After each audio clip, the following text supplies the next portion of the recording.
happens when we begin to realize that the 200-year experiment we've called the American healthcare system has failed. Tune in to Awakened Wellness with Mylaine Riobe, MD, and join the conversation about how to heal our broken system to reverse our current health crisis. The entire world is looking for answers, and the truth is hidden in plain sight. Learn how spirituality, ancient traditions, and cutting-edge science are merging to create a new paradigm of wellness every Wednesday at 12 a.m. and 12 p.m. Eastern Time, with live video shows every first and third Wednesday at 12 p.m. Eastern Time, when you can call in and ask the questions that matter most to you.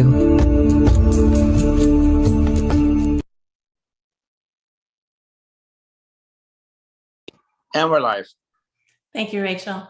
Good afternoon. I'm Dr. Mylaine Riobe, and this is Awakened Wellness, where we're going on an eye-opening, mind-expanding adventure into disease prevention and wellness. So we're live today on Dream Vision 7 Radio. Today is October 6th, 2021. And our number here at Dream Vision 7 Radio is area code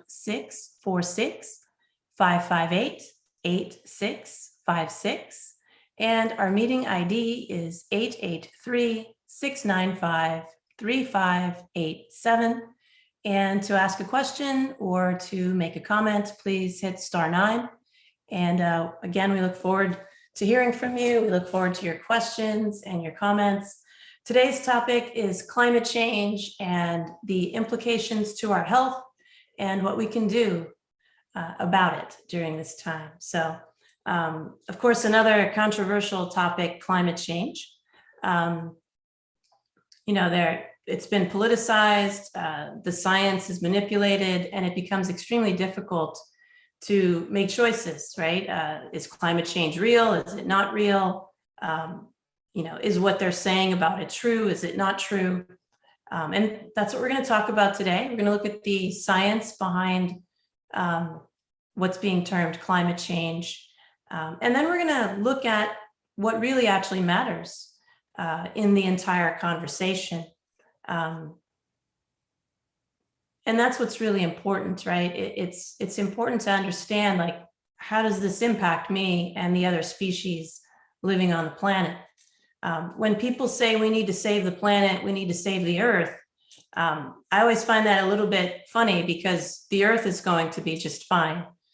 It's the things living on the Earth that are going to have issues. So it's not the planet that we need to save, it's actually ourselves. And when we say we need to save ourselves, we also need to save the species upon whom we rely. So we understand that if the bacteria die off, we can't survive. We understand if the whales die off, we cannot survive. We understand if the bees die off, we can't survive. And so this is not an issue of save the planet. This is an issue of save the living beings on the planet. We know, based on good scientific data, that this planet has been around for about 4 billion years. And there's nothing we can foresee that will make it go anywhere anytime soon or stop existing as a planet. This planet can tolerate huge climate shifts and changes, gigantic catastrophes, and survive, right? 65 million years ago, there was a meteor that hit the planet that created massive floods and an ice age, right? But the planet's still here. The species that were living on the planet didn't do very well, right? The dinosaurs went extinct, and lots of other species went extinct. Although life was not extinguished, right? Because we would not be here if all life was extinguished. So we understand that the planet will be here, right? The question is, what about us? What about the other species? And that's what's important to discuss when we talk about so-called climate change.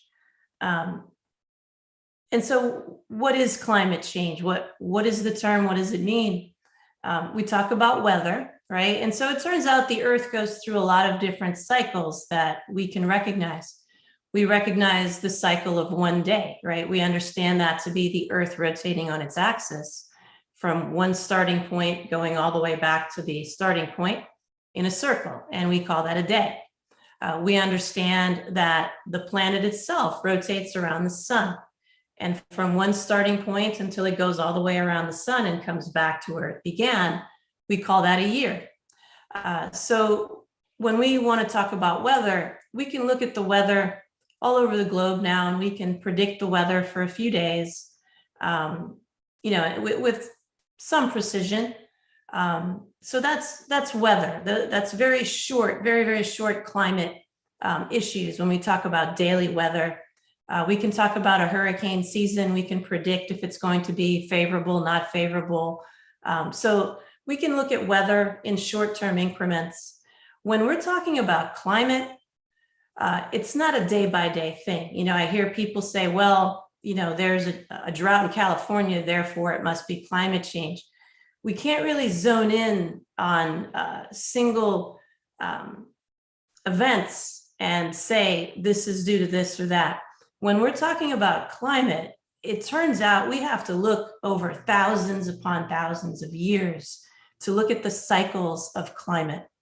And then people will ask, well, how can we do that? We can only see so far into the past and the future. But it turns out that there are really good scientific means of looking back hundreds upon thousands of years into our climate, into the Earth's atmosphere, into, geologists do this. We all took earth science in high school. And so we took geology class, and we saw how earth scientists or geologists can look at sediments in rock and tell us about climate and tell us about what the earth was like at the time. We can date things using that information. And in traditional terms, in spiritual terms, people talk about the Akashic record, right? That everything in the universe is recorded as information. And it turns out modern science is showing us that the universe is information, it's data. That's what makes up the universe. And that data is stored. We're getting really solid scientific evidence to show us that water actually stores data, just like a computer chip in your computer can store data, and a chip in a server in a cloud can store data. And so it turns out ice cores can also store data because they're made of frozen water. And so we've been looking at ice cores for quite some time. And it turns out you can look as far back as 800,000 years through ice cores. I saw ice cores for myself when I went to the Museum of Natural History in New York City. And they have these huge, they're very, very long tubes of ice that they core out of glaciers, basically, most famously in Antarctica. And they can take out a big core of the earth and look back hundreds of thousands of years. The oldest data is about 800,000 years. And then there are other ice cores that can show us up to 400,000 or 500,000 years. When we study those ice cores, what we find is things settle, on the ice sheets over time. And so when there's a volcanic eruption, the volcanic ash will settle on the whole surface of the planet. And that gets embedded into the ice cores. And then there are also air pockets that get embedded in the ice cores. You can tell sea level, temperature, average global temperatures. You can tell carbon dioxide in the atmosphere. You can tell a lot of things with these ice cores. And if we go back and look at these ice cores, we see that the Earth undergoes climate change just cyclically, with or without humans present. So modern humans, based on some reasonable science, is showing that our current modern anatomical form is about 200,000 years old. Now, we know we've been around for millions of years, our predecessors and ancestors, but modern humans have been around for about a couple 100,000 years. And we can look back as far as about 800,000 years ago. And what we see when we do that is the Earth undergoes climate change just naturally. It occurs roughly every 100,000 years or so. And it has to do with a few factors that we're not hearing about on the news. there was a Russian scientist about 100 years ago called Milankovitch, who studied the cycles of the Earth. And he noted that there were 3 critical cycles that the Earth undergoes that appeared to be related to climate change. And he mapped them out, and he passed away in the 1950s. And it wasn't until the 1970s that other scientists really started to take a very serious look at his work and began to realize that his theory was actually very, very plausible and valid. You can even go today on the NASA website and look up the climate change area, and you'll find information about Malkovich and his cycles. And so modern science is corroborating what this scientist said 100 years ago about 3 particular cycles that occur in the Earth. And it has to do with the Earth's axis and how it rotates around the sun, and also how the Earth wobbles around its axis. The wobble, so we all understand that the Earth is tilted on its axis. The Earth doesn't stand straight up and down. It's actually at an angle, and it spins around that axis. And it turns out it's not a perfect spin. It kind of wobbles as it goes around, kind of like an unstable top, and it's still spinning, but it's kind of wobbly. And so that cycle from when it has a starting point to when it comes right back around to where it began is approximately 26,000 years long. And we know that as the precession of the equinoxes. So that's one cycle. There is another cycle, and I don't know these by heart, so I'm going to look them up. He calls it eccentricity. And that's the shape of the Earth's orbit. So we understand that the Earth goes around the sun. And it's often depicted that it's in a circle. It's going around in a circle, but in fact, it's an ellipse. So it's not really an actual circle. So it's kind of like you took a circle and you elongated it a little bit, and it becomes an ellipse. And it turns out that that cycle is about somewhere between 100,000 to 400,000 years long. So we don't just go around uniformly around the sun the same way all the time. It shifts. So our distance from the sun actually shifts more than we understand. And that cycle is about 100 to 400,000 years long. So depending on where we are in relationship to the sun and where the sun is in the galaxy, the temperature on the planet will fluctuate. And then the third one is the obliquity. And this is the Earth's axis itself. So it turns out we've seen the Earth's axis. Right now, it's currently 23 degrees tilted. We've seen it tilted as much as 41 degrees. So we're kind of in the middle of the most extreme tilt of the planet right now, but it does cycle in how it tilts. And that cycle is also quite long. Let me see if I wrote that one down. That cycle, one second here, I'm trying to find it. I'll come back to it if I can't find it. Oh, it's 41,000 years. So that's a 41,000 year cycle. So what Milankovitch observed is when all the cycles are at their peaks or at their bottoms or nadirs is when there tends to be climate change, when global temperatures start to go up. So we are currently there. We are currently in a time in the Earth's history where all 3 of those cycles are peaking at the same time. And that tends to happen roughly every 100,000 years or so. And so you can see it in the National Oceanographic and Atmospheric Administration talks about this, as does NASA. It's just not discussed in the news. The other really critical piece of data is the idea that carbon dioxide causes global warming is interesting, because if you look at this same data, what you find is that the temperature goes up first, then the carbon dioxide comes up. It turns out that carbon dioxide is mostly released from the oceans. And so as the Earth's temperature rises because of these cycles, the oceans begin to evaporate a little bit, and they release more carbon dioxide into the atmosphere. And so when you look at the data over the stretch of 400 to 500,000 years, what you see is the Earth's temperature starts to go up first, then the carbon dioxide rises, and then the Earth's temperature starts to come down and the carbon dioxide starts to come down. So just because they occur at this, at similar times doesn't mean one causes the other. So the idea that carbon dioxide causes global warming is actually a little bit backwards. It's that the globe starts to warm first and then the carbon dioxide comes. Now, I want to add to that we, humanity, are creating more carbon dioxide on top of what the normal cycles would be. So that's where the concern for climate change comes from. Climate change is going to happen, whether we were ever on the planet or not. It would have undergone climate change. What's different today is we have added to the carbon dioxide of what the planet would normally produce. And we don't quite know what that means.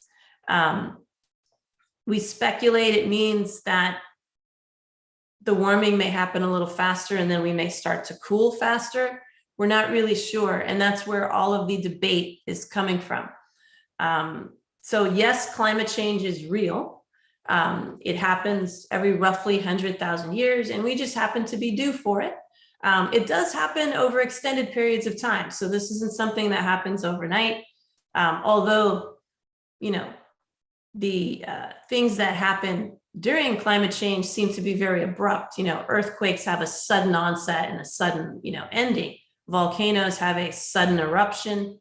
Hurricanes seem to be sudden, tsunamis are sudden, but the actual, climate change is not sudden. It's over hundreds and thousands of years. So what's different today is we're pumping more carbon dioxide into the atmosphere. And that's the concern. So whether or not climate change is real, yes, it's real. Did we cause it? No. Are we maybe making it worse? Possibly. And so that's the concern. So again, climate change is going to happen whether we want it to or not, and there's nothing we're necessarily going to do to stop it. So this idea that we have, this much time to get to zero emissions and that much time, we don't really know if that's true. What we're calculating is based on historical data that, once we exceed where we've ever been before, we're in no man's land with the carbon dioxide. We don't know what's going to happen after that.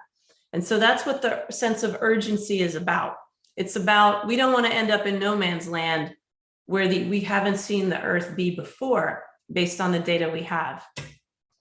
And so when we come back, we'll talk a little bit more about what the increase that we are producing of carbon dioxide in the atmosphere and other factors that are probably a little more important than what you're hearing on the news, and that have serious health implications for us, as we'll see when we come back from this break. And we'll also look for some questions and comments.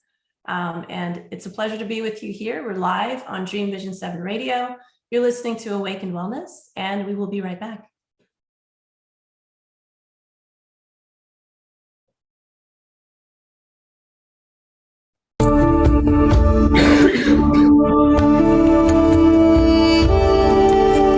What happens when we begin to realize that the 200-year experiment we've called the American healthcare system has failed? Learn how spirituality, ancient traditions, and cutting-edge science are merging to create a new paradigm of wellness on Awakened Wellness with Mylaine Riobe, MD. Tune in every Wednesday at 12 a.m. and 12 p.m. Eastern Time with live video shows every first and third Wednesday at 12 p.m. Eastern, when you can call in and ask Dr. Mylaine the questions that matter most to you. Dr. Mylaine is the medical director of the Riobe Institute of Integrative Medicine in Jupiter, Florida. For more information, visit RIOBE integrativemedicine.com. Dream Vision 7 Radio Network invites you in for this dynamic, forward-thinking show. Join Dr. Bernie Siegel on Mind Health Matters every Thursday and Friday, 12 a.m. and 12 p.m. Eastern Time on syndicated Dream Vision 7 radio network. Bernie will draw from his inspirational personal journey, offering us special nuggets of his sacred wisdom weaved through his delightful stories. Listen in as Bernie reminds us to be fully engaged in life. Ever wonder what it's like to have your own radio show? Well, wonder no longer, because you can dip into the radio airwaves by being host for the day on syndicated Dream Vision 7 radio network. It's a fabulous way to get your radio feet wet. It's an opportunity to market your business, modality, or book.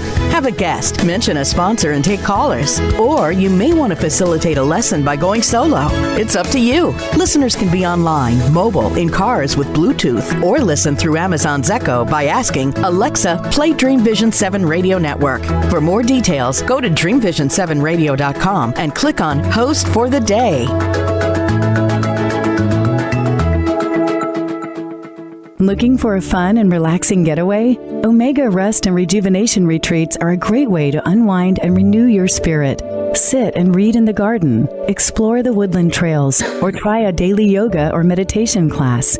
You can stretch your body, quiet your mind, and do as much or as little as you choose. Located in Rhinebeck, New York, just 90 miles north of New York City, Omega's natural environment and quiet pace allow for extraordinary experiences to unfold. Learn more at eomega.org.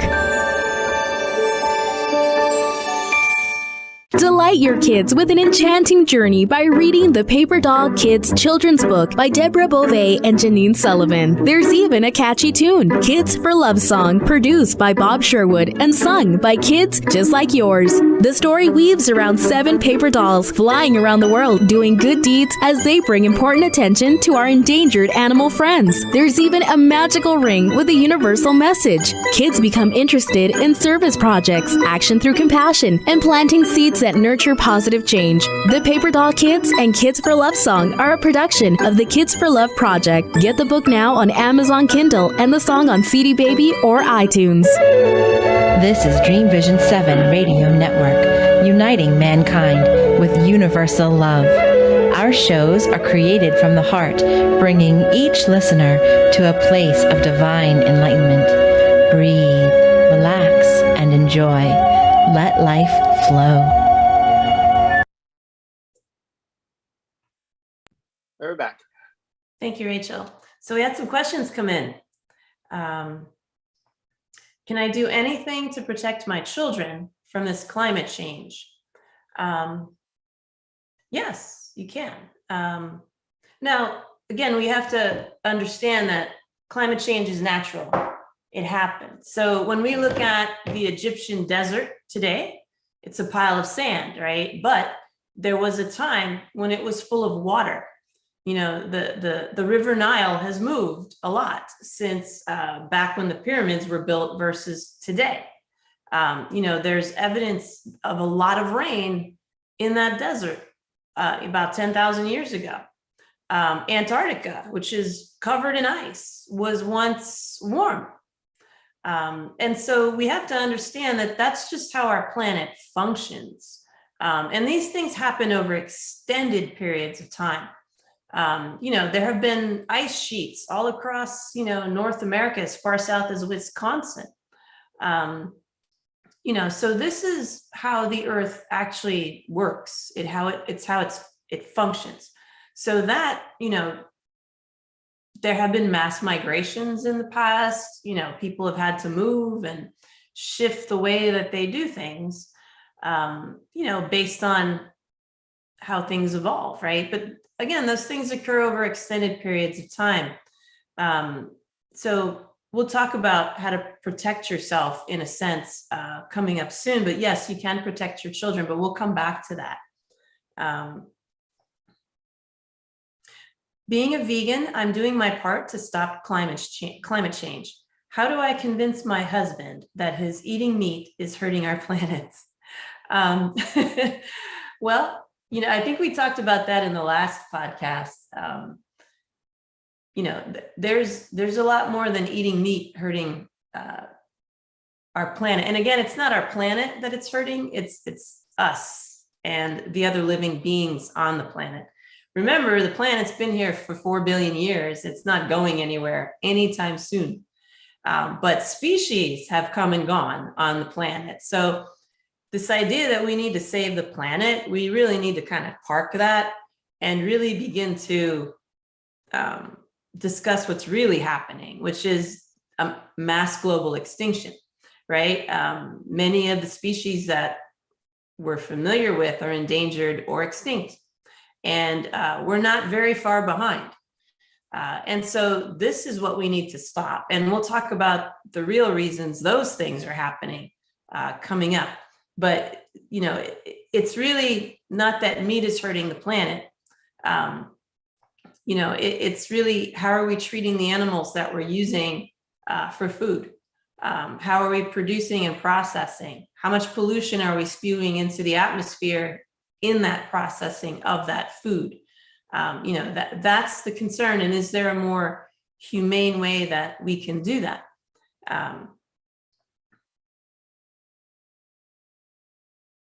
Let's see. I've heard there is a shift in the magnetic poles. Is this true? Not the actual axis. That's not really shifting, but the magnetic field is shifting. We have seen fluctuations in what's called the Schumann resonance that was recorded by NASA. I haven't been able to find NASA's broadcast of the Schumann resonance in a few years, actually, but I believe the Australians broadcast it, and I believe the Russians broadcast the Schumann resonance. The Schumann resonance is what's called the Earth's heartbeat. It's the magnetic field kind of pulsation of the planet. And that has been shifting. Again, we're not sure why that is, but it's probably safe to say it's not completely man-made. You know, one stark thing that we noticed during COVID is when everybody parked themselves at home and were in quarantine, you know, the holes in the ozone layer began to repair themselves, right? So we know that the Earth is very capable of repairing itself. And we also know that there are things we're doing that are contributing to damaging ourselves, right? The Earth can repair its ozone layer, you know, when it renders a species extinct because it's had enough. So again, it's not a matter of save the planet. The planet can save itself. It's us we need to worry about, and the species that surround us.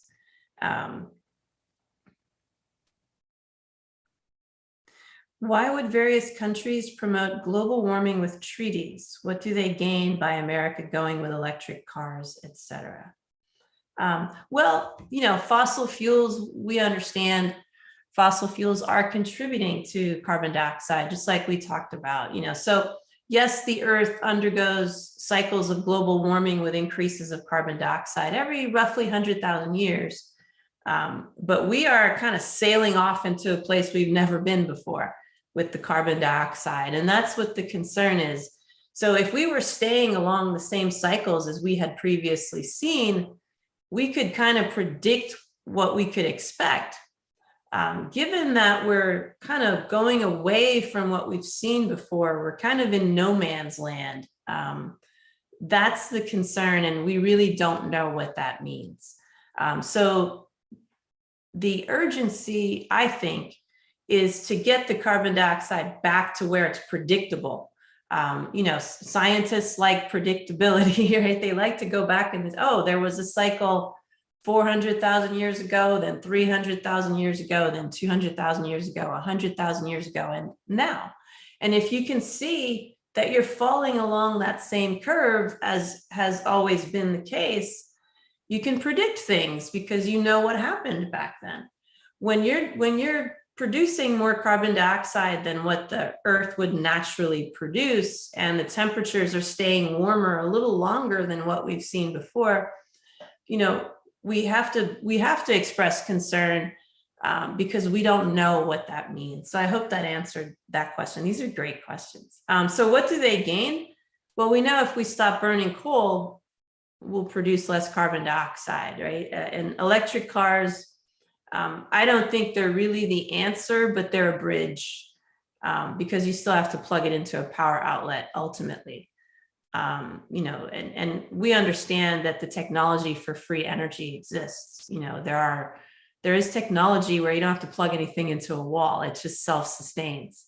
And so I think electric cars are a bridge to get us away from fossil fuels onto whatever's next that will be more efficient and more sustainable. I think it's just a bridge. It's a rung on a ladder. I'm actually going to buy an electric car myself, and get away from gas burning cars. I know it's not the solution, but it's at least a step, I believe, in the right direction. So I believe that's why this is happening. Would it be wise to move further away from the coasts? Wouldn't be a bad idea. They are predicting, I'm in Florida, so right now, in terms of sea level change, what's being predicted is that up through Fort Lauderdale might be underwater within the next 3 to 4 decades. Again, I don't think this is man-made. I think this is just how the earth cycles itself. We have to remember that, what we understand to be a desert today was once a tropical rainforest. What we understand to be Antarctica today, which is a solid block of ice, it was once warm there. And so we have to understand that this is just how the earth works. But would it be wise to move away from the coast? Maybe. If we look around, most people live on the coasts. And so, do you have to move today? Probably not, but over time, I think what we'll see is, there'll be more building in places where maybe it's predicted that will be, safer. I don't know that they'll know that because, again, we have moved into a place where we can't predict things. And so I think what scientists and engineers want to know is, can I predict what's going to happen? And if we stay with what the cycles have been in the past, we can predict things. But if we go away from those cycles, we can't predict them as much. So I think part of the panic is we've left the area of predictability. And so when people want to build cities and they want to plan, they can't look to the past to see what's going to happen in the future. And I think that's part of the concern. Another great question. Thank you for that. Can I change my diet to better prepare my body for warming temperatures? Yeah, of course. But again, in Chinese medicine, we treat what we see now. We don't necessarily treat what might happen later or what happened before. And so, again, being under the care of a doctor of Oriental medicine or a board-certified integrative medical doctor, you can know what you need now. And that's what's most important. In Chinese medicine, there's an idea of eating for, and this goes back to a question that was from the last podcast where you talked about eating seasonal food. In Chinese medicine, there is an idea of eating for seasons. So the fall tends to be a lot drier, so they tend to eat moister food in the fall. The spring tends to be a lot wetter, so they eat drier food in the spring. And that's true to some extent, but because we have so many artificial climates, air conditioning, heaters, different things, that's not as predictable. Again, air conditioning tends to be very drying. And we live in Florida, so if you're outside a lot, it's very humid, right? And so getting a tongue and pulse assessment and what's called the 4 examinations would give you a better idea of what you need to eat now. But, is it getting warmer? Yes, it's supposed to get warmer. That's where we are. It's supposed to be warmer. And in fact, it appears the entire solar system is warming. It's not just our planet. So they've recorded temperature fluctuations on other planets as well. So these things are supposed to happen. It's not some apocalyptic event, but what is potentially apocalyptic is what's not being discussed, right? The idea that climate change is our biggest threat is not true. What's our biggest threat is the pollution that we have spewed into the atmosphere over the past 200 years. And how that's contributing to climate change or not contributing, I think is very difficult for us to piece out and parse out. But it's very clear that the toxins that we have in our environment today are dangerous, right? We have 80,000 chemicals in our environment, 80,000. The government has only studied 2,000. And of those 2,000, at least 200 are known to cause cancer. So if we do the math and we extrapolate, well, what about the other 78,000 that haven't been studied? So if out of those other, 78,000, we can extrapolate at least 800 of them, right, will cause cancer. So that's 1,000 chemicals we have floating around, landing on in our water, in our soil, ending up in our food that we're inhaling, that we know cause cancer.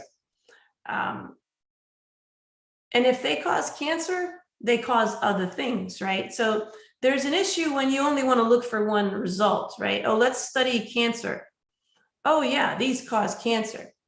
Well, if they cause cancer, they probably also cause autism, Alzheimer's dementia, heart disease, strokes, because there's a lot of commonality to these diseases, right? When we look at what is the ultimate cause of disease, the ultimate cause of disease is malnutrition. The ultimate cause of disease is not getting enough nutrition inside your cells so that they can function. That's the ultimate cause of disease. Now, whether you get Alzheimer's dementia or have a stroke or get cancer, that may rely on your genetic predispositions. But before you get there, there's malnutrition.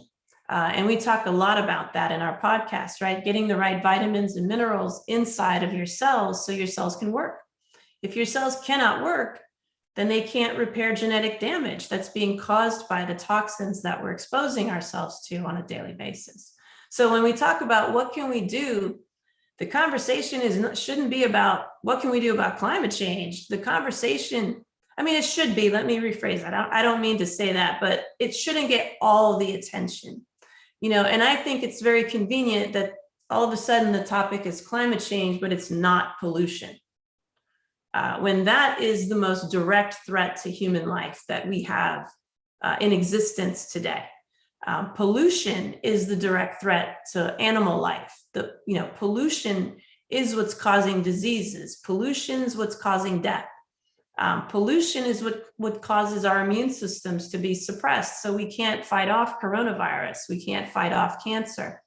And when we come back from this commercial break, we'll talk about pollution, what those toxins are, where you'll find them, and how you can get rid of them and how you can repair the body to keep yourself healthy in this era of climate change that we should be calling pollution poisoning.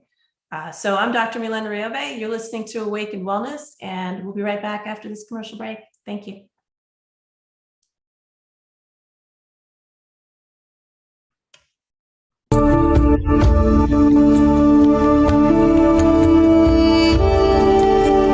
What happens when we begin to realize that the 200-year experiment we've called the American healthcare system has failed? Learn how spirituality, ancient traditions, and cutting-edge science are merging to create a new paradigm of wellness on Awakened Wellness with Mylaine Riobe, MD. Tune in every Wednesday at 12 a.m. and 12 p.m. Eastern Time with live video shows every first and third Wednesday at 12 p.m. Eastern, when you can call in and ask Dr. Mylaine the questions that matter most to you.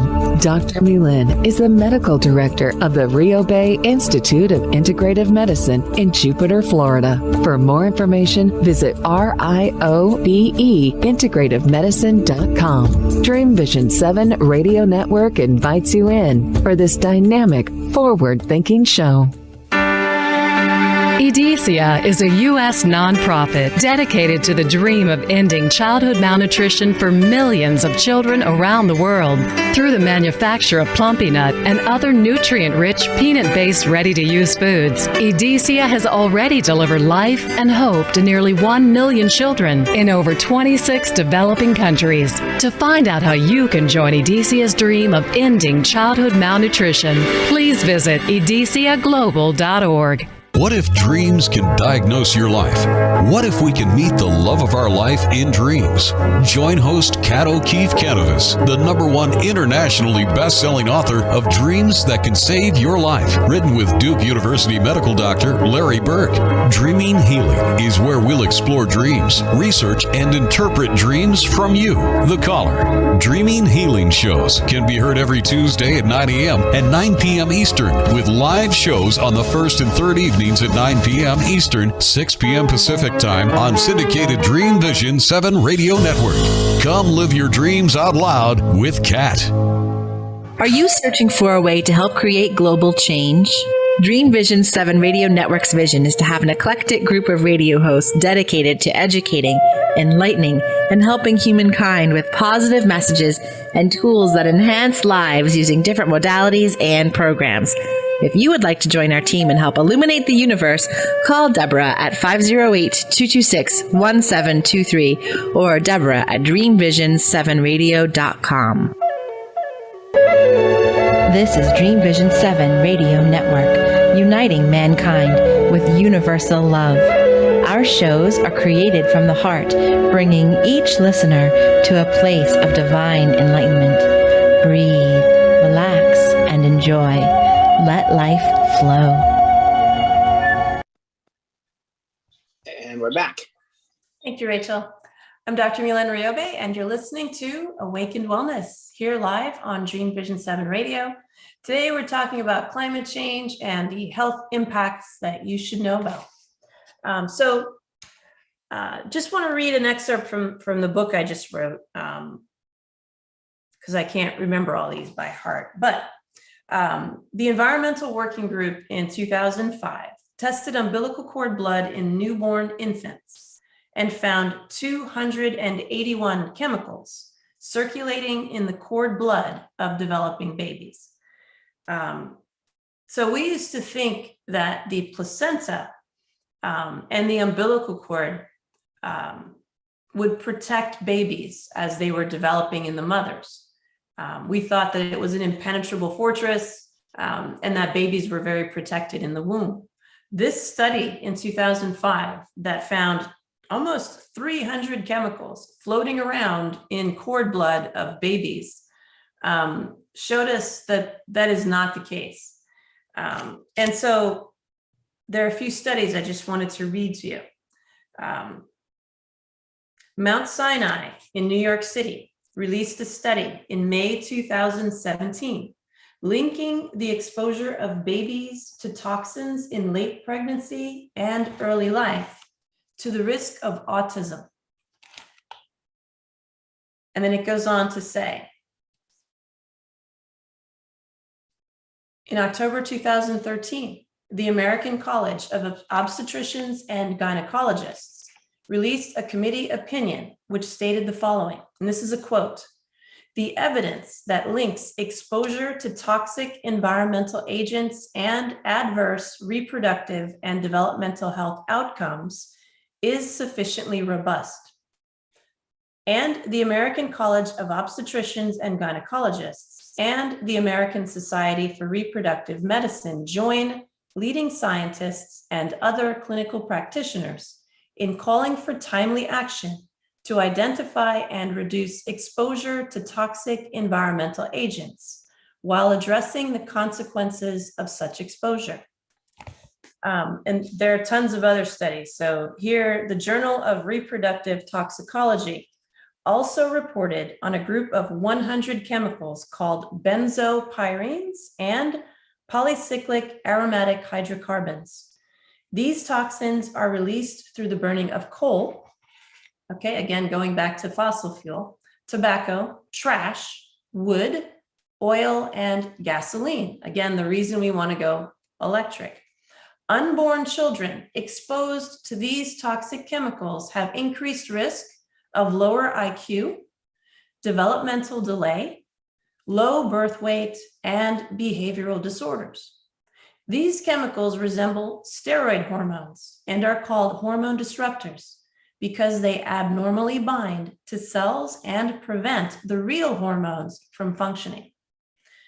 And then I'll quote another section here. Finally, the Journal of Reproductive Toxicology also reported on phthalates, which comprise a large group of chemicals found in most homes, as they are found in glue, building materials, personal care products, medical devices, detergents, packaging, children's toys, yes, pharmaceutical medications, food products, and textiles. So this is a group of chemicals called phthalates. Unborn children exposed to these chemicals are at increased risk of developmental defects, such as abnormal neurological development in girls and undescended testes in boys. Phthalates, these same chemicals, are also considered hormone disruptors, as they look like hormones and bind abnormally to cells, preventing real hormones from functioning. Now, there's a ton of other studies in here that I could go over, but the evidence is mounting, and it's mounting very, very quickly. It is pollution that is doing us in. It is the manufacturing and the industrialization that started to take place about 200 years ago, when we started to build factories and spew things out into the atmosphere without knowing what they were. Now we know what they are. We've known what they are for some time, and yet we continue to do nothing about them. And so this is what's causing diseases. And so people ask, well, how do they cause diseases? Well, we've just seen some studies, and that's just 2 or 3 studies, right? This book is full of studies, and you can go to all kinds of medical journals, science journals. You'll find study after study about these chemicals being linked to cancer, being linked to Alzheimer's dementia, being linked to autism, being linked to childhood cancer. The links are endless. And so how do toxins cause disease? What do they do? Right? The problem with toxins is they're all artificial chemicals for the most part. And what artificial chemicals do to your body is they cause it to not function properly because it's really hard for your body to rid itself of those toxins, because your body is not meant to handle artificial and synthetic things. So as you eat your food and it's got, chemicals in it, you sit on your furniture, it has chemicals in it, your carpeting has chemicals in it, the air you're breathing has chemicals in it, that kind of overloads your body. And your liver has to deal with that, your skin has to deal with that, your gastrointestinal system deals with that, because those are the systems charged with detoxing, removing toxins. And if they get overwhelmed, you will get sick. It's really that simple. And why do they get overwhelmed? That goes back to malnutrition. So there's a link between forcing the body to do too much work and not having enough energy to do the work, right? Your body uses its nutrition and the oxygen that you breathe to produce energy to do work. So detoxification is just one thing it does to do its work. Everything you do is work for your body: looking, listening, walking around, moving your muscles, thinking, speaking, reproducing, digesting, eliminating waste, even sleeping takes energy, right? And so that energy is constantly being made by the food you eat and the oxygen you breathe. Your cells create energy from that to do their work. So if you're not keeping up with that for one reason or another, we talk a lot about gastrointestinal problems, right? And not being able to absorb your food. So if you're not able to put the food into the cells at the rate that is required for them to function properly, your body will malfunction. If there are too many toxins coming in and you're eating normally, and even if you're absorbing all that and your body's making a normal amount of energy, if it's if there are too many toxins coming, then your body will run out of gas to keep ridding itself of those toxins.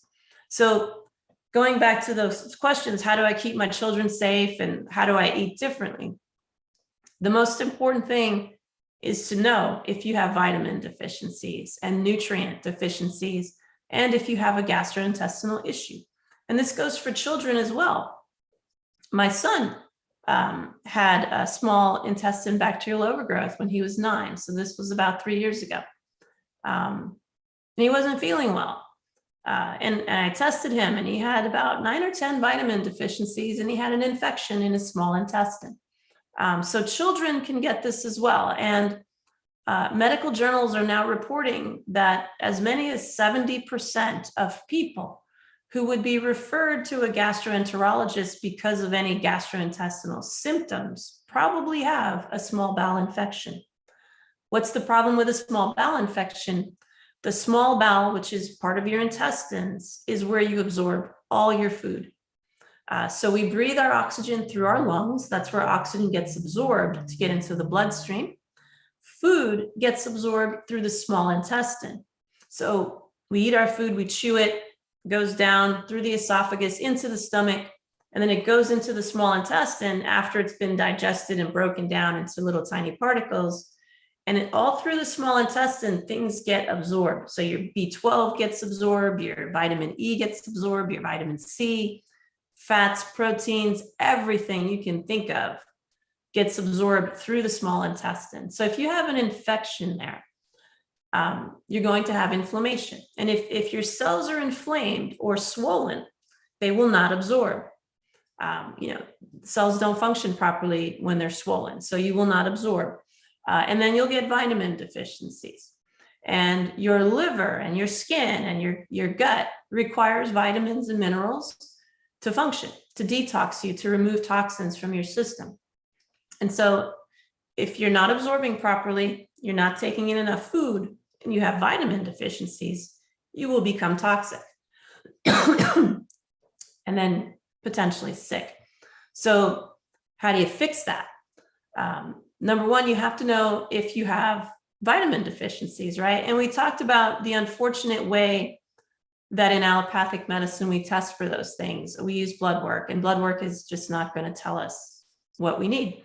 We have to look inside the cells for these answers. And so we have to get what's called a micronutrient test, which is a cellular-based test. So what they do is they grow your immune cells and they look for 33 different nutrients, and they give you a report. And you will see how many nutrient deficiencies you have. You'll also see which ones are normal. If you have a lot of vitamin deficiencies, chances are very high that you have a gastrointestinal problem. And you would want to be tested to make sure you don't have a small bowel infection. And then you'd want the rest of your gut tested as well to make sure that you don't have ramifications in your gut of a small bowel infection. And then you would want to correct the vitamin deficiencies as well.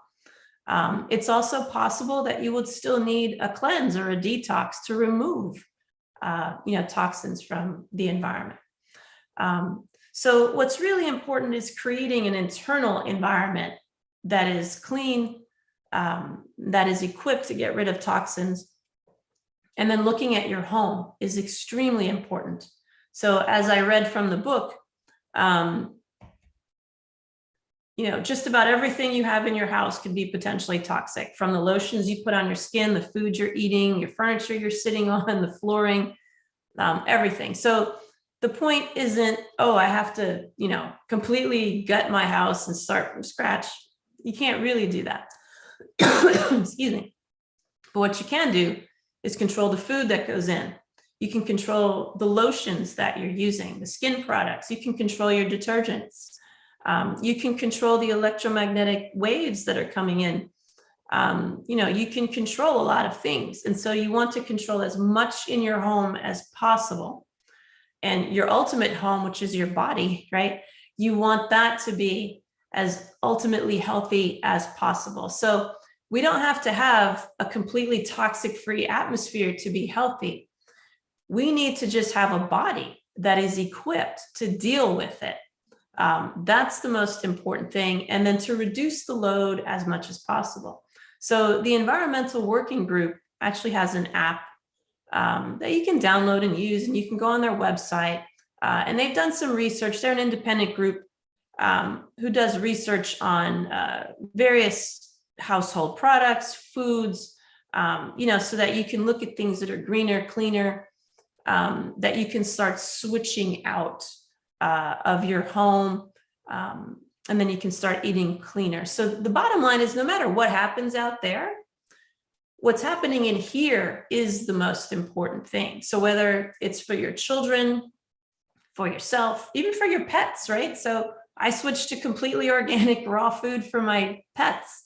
I didn't know that the organic, pet food I was buying was still toxic. And they're allowed to process the food in a way that renders it toxic, and they can still get an organic label slapped on them.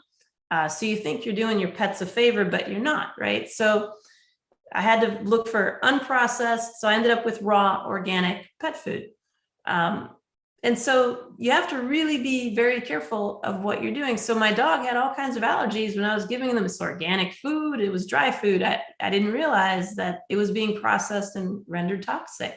And she now has no allergies because she's not being exposed to that stuff. So, it applies for everything. If you're gardening organic soil, it applies to the plants. It applies to everything.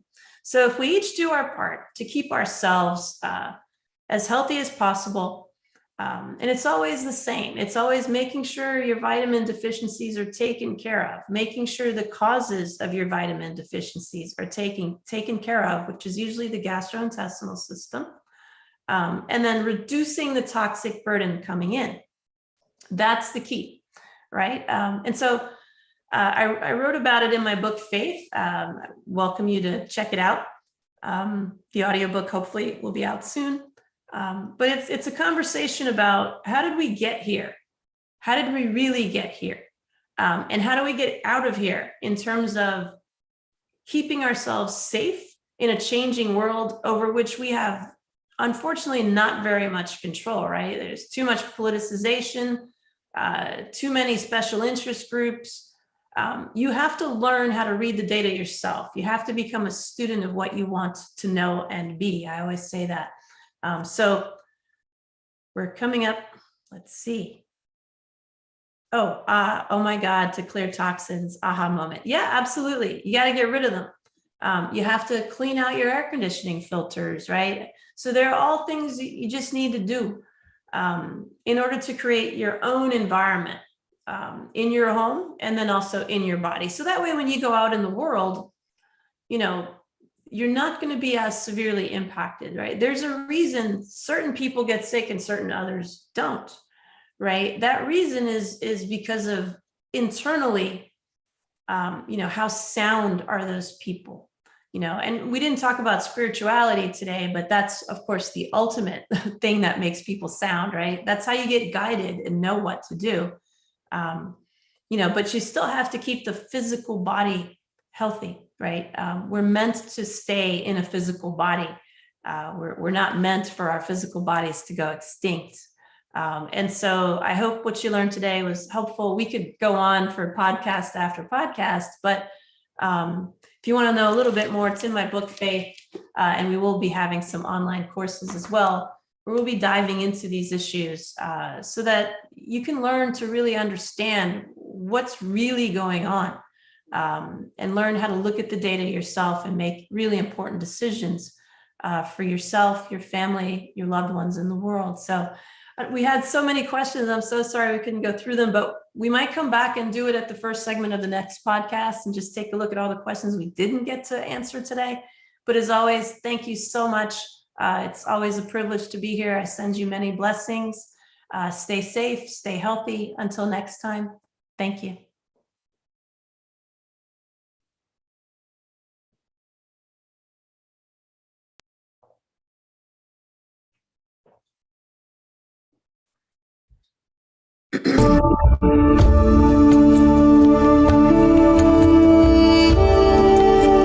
Join us next time on Awakened Wellness with Mylaine Riobe, MD, to learn how spirituality, ancient traditions, and cutting-edge science are merging to create a new paradigm of wellness. Awakened Wellness airs every Wednesday at 12 a.m. and 12 p.m. Eastern Time, with live video shows every first and third Wednesday at 12 p.m. Eastern of each month. Meanwhile, you can join our Facebook page at facebook.com/Awakened Wellness and let us know what you'd like to discuss on future episodes.